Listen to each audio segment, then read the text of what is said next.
ఇదంతా అయ్యేటట్లేదు పంచాయతీ అనుకొని ఆఖరికి నేనే మీకు లాస్ట్ ప్రెస్ మీట్లో పెట్టినట్టు అన్యదా శరణం నాస్తి, ఎవడు పనిచేయకపోతే ఈ దేశంలో ఒక ఏజెన్సీ పనిచేస్తుందని ఆశపడి ఢిల్లీ దాకా పోయి పెట్రోల్ పైసలు దండుకు ఫ్లైట్ పైసలు ఖర్చు పెట్టుకొని పోయి సిబిఐని కలిసి ఒక దరఖాస్తు ఇచ్చి వచ్చినాం సిబిఐకి.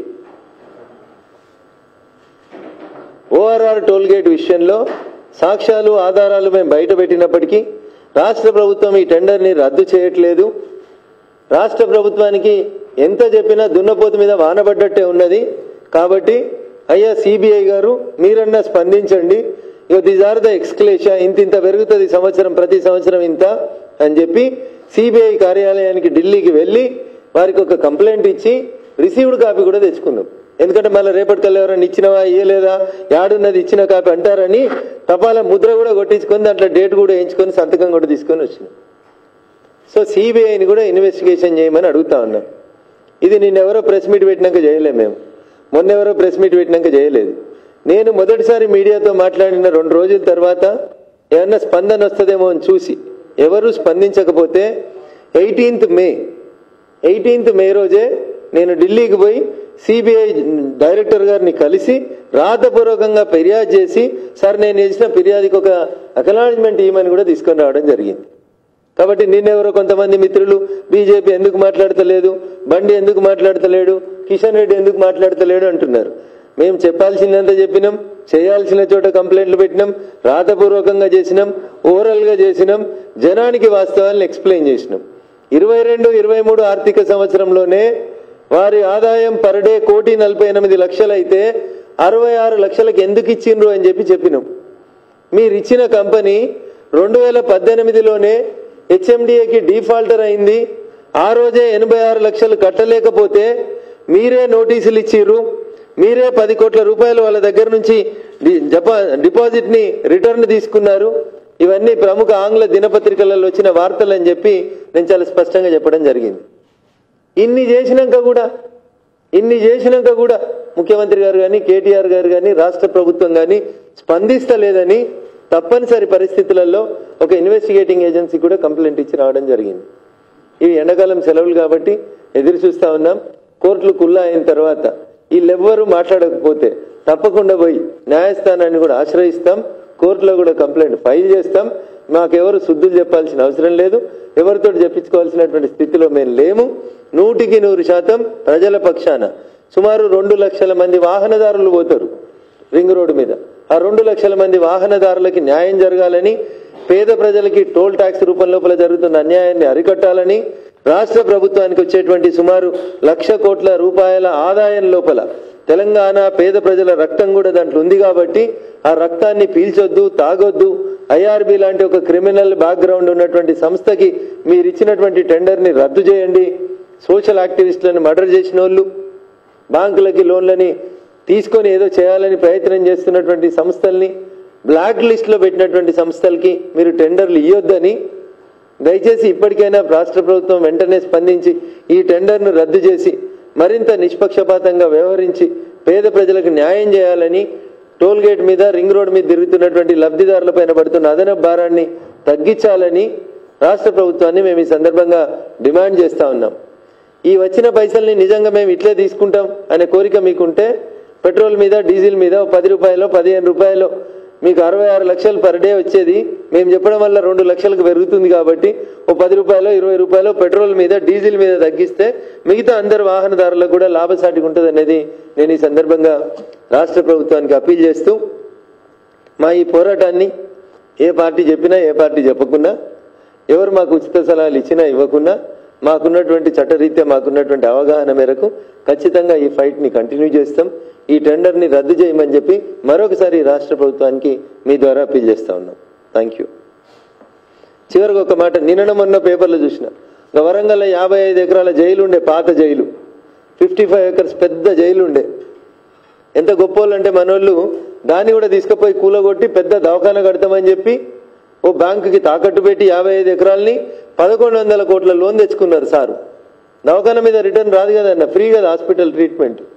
గాడ కూడా పైసలు పెట్టే దయార్ద్ర హృదయం ఉన్న ధర్మ ప్రభువులు వెళ్తున్న ఈ రాష్ట్రంలో రోజు 2 కోట్ల రూపాయల నగదు వచ్చేటువంటి దగ్గర 7,380 కోట్లు మీకు అప్పు పుడతలేదా? ఇంత తక్కువ ఉందా మీ పతారా? మమ్మల్ని సంతకం పెడితే షూరిటీగా పెట్టమంటే పెడతాం మేము. 7,380 కోట్లకు కార్పొరేషన్ ఏర్పాటు చేసి, రింగ్ రోడ్ కార్పొరేషన్ ఏర్పాటు చేసి మీకు వచ్చినటువంటి ఆదాయాన్ని పెట్రోల్ డీజిల్ సెస్ తగ్గించేందుకు ఉపయోగించాలని రాష్ట్ర ప్రభుత్వానికి ఈ సందర్భంగా సూచిస్తా ఉన్నాం. Thank you.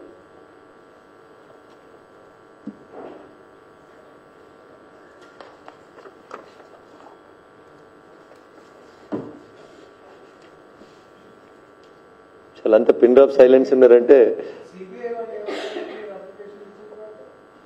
సార్ వాళ్ళు మిమ్మల్ని అడిగినట్టు నేను వాళ్ళని అడగలేను. ఎందుకంటే they will say that will go through it and will take appropriate action. ఇంతవరకు నాకు వ్యక్తిగతంగా సమాచారం ఏం రాలేదు. But off the record I came to know that some agency has started its investigation on this matter అనేది నాకున్న off the record సమాచారం. I can't reveal which investigating agency is investigating in to the matter. Right now I can't disclose it. ఏమని? అది వాళ్ళ party వ్యవహారంగా భావిస్తా ఉన్నారు రాష్ట్ర ముఖ్యమంత్రి గారు. తెలంగాణ ప్రజలు సబ్బండ వర్ణాలు కలిసి కొట్లాడి తెచ్చుకున్న తెలంగాణ అనుకుంటే అందరినీ పిలిచి చేసేటోరు. ప్రభుత్వమే ప్రభుత్వ కార్యక్రమం అనుకోకుండా పార్టీ కార్యక్రమంగా చేస్తా ఉంది కాబట్టి వాళ్ళు మమ్మల్ని పిలుస్తారనే ఆశ మాకు లేదు, ప్రజలకు కూడా లేదు. అట్లా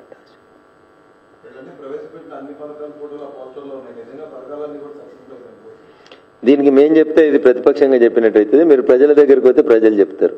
హైదరాబాద్లో 2015 GHMC ఎన్నికల సందర్భంగా ఏడాది లోపల 1,00,000 ఇళ్లు కట్టించి, డబుల్ బెడ్రూమ్లు కట్టించి పేదోళ్ళకి ఇస్తామన్నారు.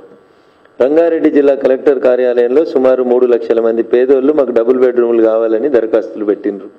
బువ్వ ఉడికిందా లేదా అని చూడడానికి మొత్తం బిస్కాల్సిన అవసరం లేదు. కేటీఆర్ గారు లాంటి గొప్ప చదువుకున్నటువంటి నాయకుడి నాయకత్వంలో 2 మెతుకులు అడిగి చూడుర్రి. కొల్లూరు కాడ కట్టినటువంటి డబుల్ బెడ్రూమ్లు ఎందుకు వంచలేదు? సంవత్సరానికి ఆ డబుల్ బెడ్రూమ్ల పేరు మీద మీరు తీసుకున్నటువంటి లోన్ ఎంత, కడుతున్న వడ్డీ ఎంత అని అడుగురి చాలు. కొల్లూరు కాడ రింగ్ రోడ్ చుట్టూ మీరు అధికారంలోకి వచ్చినాక కట్టిన 2 BHK పేరు మీద రాష్ట్ర ప్రభుత్వం కార్పొరేషన్ ఏర్పాటు చేసి తీసుకున్న లోన్ ఎంత, ప్రతి ఏడాది కడుతున్న ఇంట్రెస్ట్ ఎంత అనేది అడుగుండ్రు. ఎందుకు 3.5 సంవత్సరాలుగా పూర్తి అయినటువంటి 2 BHKని పంచలేకపోతున్నావు కేటీఆర్? నీ డబ్బా కంప్యూటర్ ఎందుకు పనిచేస్తలేదని కేటీఆర్ని అడుగుండ్రు. అప్పుడు సమాధానం వస్తుంది.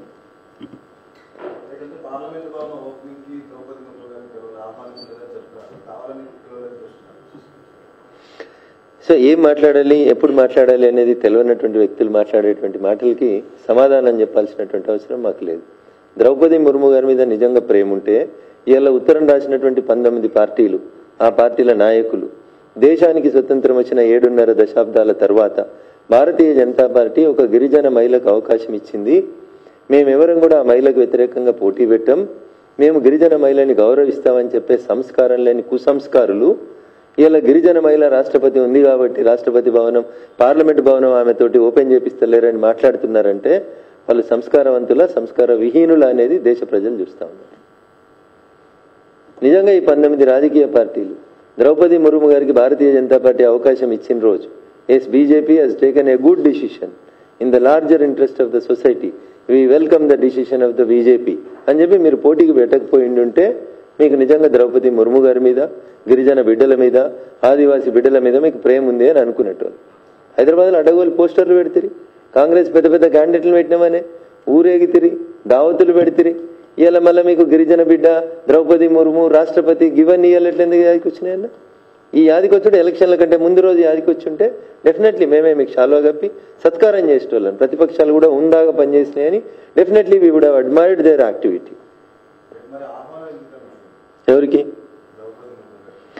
ప్రజల చేత, ప్రజల కొరకు ప్రజలే ఎన్నుకున్నటువంటి భారత ప్రభుత్వం నరేంద్రుడి నాయకత్వంలో ఈ దేశానికి ఏది మంచి, ఏది చెడు, ఏం చేయాలి, ఏం చేయకూడదు అనడానికి ఎన్నుకోబడినటువంటి ప్రధానమంత్రికి, భారత ప్రభుత్వానికి పూర్తి స్వేచ్ఛ, స్వతంత్రం ఉంటుంది. మీరు పొద్దున్న లేస్తే మాట్లాడేటువంటి సంవిధానంలో ఏది ఎవరు ఓపెన్ చేయాలని ఎక్కడ ఏ పారాగ్రాఫ్లో రాసి లేదు. కాబట్టి కుసంస్కారులారా, భారత సంవిధానాన్ని గౌరవించండి. ప్రజల కొరకు ప్రజల చేత ప్రజలే ఎన్నుకున్నటువంటి ప్రభుత్వ అధినేతగా నరేంద్రుడు తీసుకున్నటువంటి నిర్ణయం 140 కోట్ల మంది ప్రజల నిర్ణయంగా మీరు దాన్ని స్వాగతించాలి. అంతేగాని వాళ్ళని ఎందుకు విలువలే, వీళ్ళని ఎందుకు విలువలే నువ్వు చెప్పొద్దు.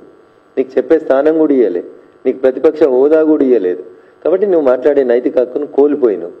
లెఫ్ట్ని ప్రజలు ఎప్పుడో లెఫ్ట్ చేసిర్రు ఈ దేశంలో. ఆ 19 పార్టీల భాగస్వామ్యం ఎంత అనేది చూడండి. ప్రజాస్వామ్యం అర్థం ఏంటంటే మెజారిటీ ఈజ్ లా. ప్రజలు ఇచ్చిన మెజారిటీ చేత ఎన్నుకోబడిన మేము ప్రజలకు ఏది మంచి జరుగుతుందని అనుకుంటున్నామో ఆ దిశగానే మా అడుగులు పడతాయి. ఏప్రిల్ 27వ తారీఖు రోజు మా పార్టీ పుట్టినరోజు. ఈ ఏప్రిల్ 27, 28 మేము సంస్థాగత సంబురాలు చేసుకుంటున్నాం. 9 ఏళ్ల కొలే మర్చిపోయిన వాళ్ళని పిలిచి ఆత్మీయ సమ్మేళనాలు పెడుతున్నాం.